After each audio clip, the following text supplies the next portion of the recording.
couple other little ideas that we do, and of course this is all under heavy sedation, is number one, sedating properly. So not IV sedation. IV sedation, they go from consciousness to unconsciousness, and that's exactly what euthanasia does.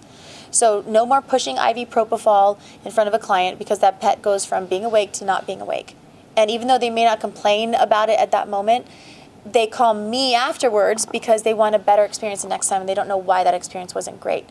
But doing sub-Q or IM sedation really helps families have this vision of their pet. Remember, this is the last time they're ever going to see their pet, ever. This is the last time they're seeing their pet alive.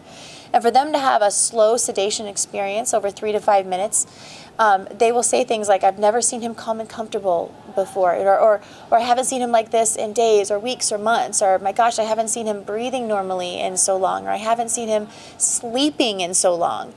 So this gives them that last vision of their pet calm and comfortable, which is the last time that they're, again, going to remember being with their pet.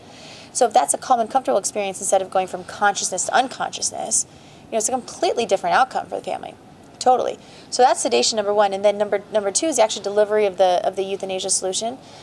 When my personal pet was euthanized, I was a sophomore in vet school, and they taped the IV catheter into the cephalic vein in the front leg.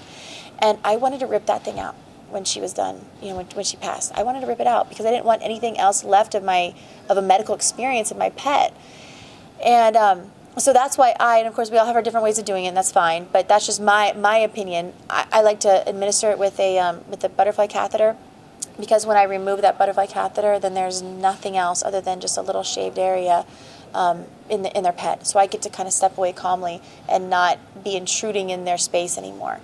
Another idea is being very comfortable with intracardiac injections when the pet goes downhill very quickly. A lot of veterinarians will say things like, we shouldn't do that in front of a client. That's inhumane to do, or something like that. And of course, this is under heavy sedation given you. But the pet passing away via an intracardiac injection, that's only being given when the pet's really going downhill very quickly.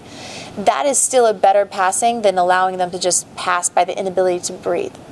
So what I say to clients is, I'm going to give the injection right here, right in a central vein, and it's still, I want him to pass away by my medication and not by the inability to breathe.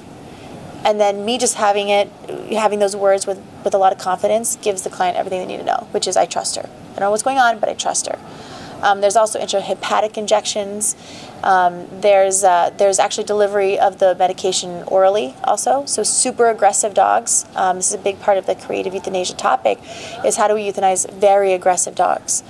I have some crazy stories of how I came to this conclusion, but one of the things that we can do is actually deliver the medication orally in meatballs, or even in bread mashes, or anything that a pet likes.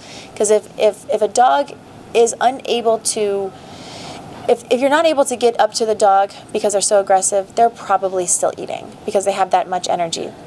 If they're not eating immediately, then walk away, leave the meatballs infused with euthanasia solution just in front of the pet, and walk away for 20-30 minutes, and eventually 99.9% of the time they will eat it.